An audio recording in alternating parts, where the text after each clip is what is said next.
I'm Reverend Reggie Longcrier. I'm the pastor of Exodus Missionary Outreach Church in Hickory, North Carolina. Senator Edwards said his opposition to gay marriage is influenced by his Southern Baptist background. Most Americans agree it was wrong and unconstitutional to use religion to justify slavery, segregation, and denying women the right to vote.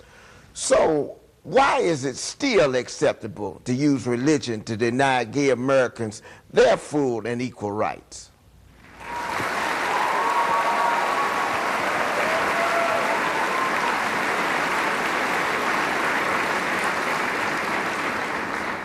I think Reverend Longcrier asks a very important question, which is whether, fundamentally, whether it's right for any of our faith beliefs to be imposed on the American people when we're President of the United States. I do not believe that's right.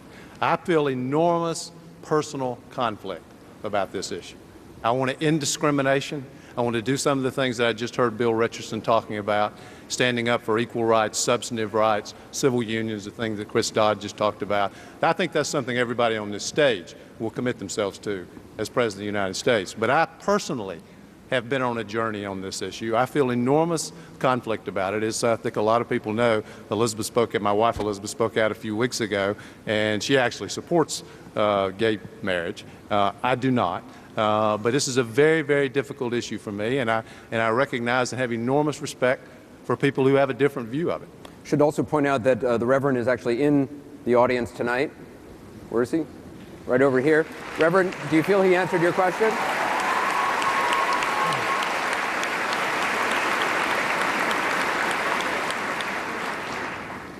Well, this question was just a catalyst that promoted some other things that wrapped around that particular question, especially when it comes to fair housing practices. Also, do you think he answered the question, though?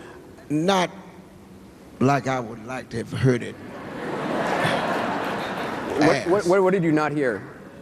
I didn't quite get. Some people were moving around, and I didn't quite get all of his answer. I just heard 30 seconds more. Why is it okay to quote religious beliefs when talking about why you don't support something? That's essentially was his question.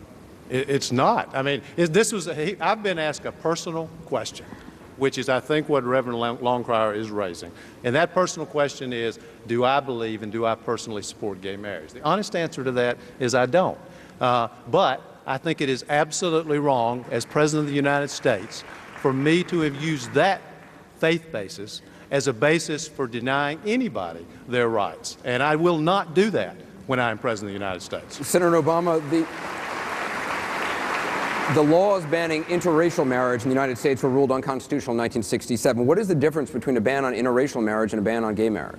Well, I think that it is important to pick up on something that was said earlier by both Dennis and by Bill, and that is that we've got to make sure that everybody is equal under the law.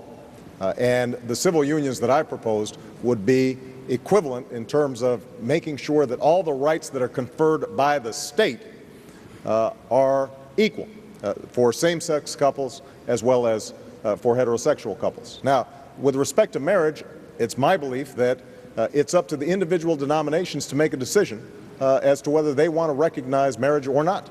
But in terms of, the rights of people to transfer property, to have hospital visitation, all those critical civil rights that are conferred by our government, those should be equal. We're going to take a quick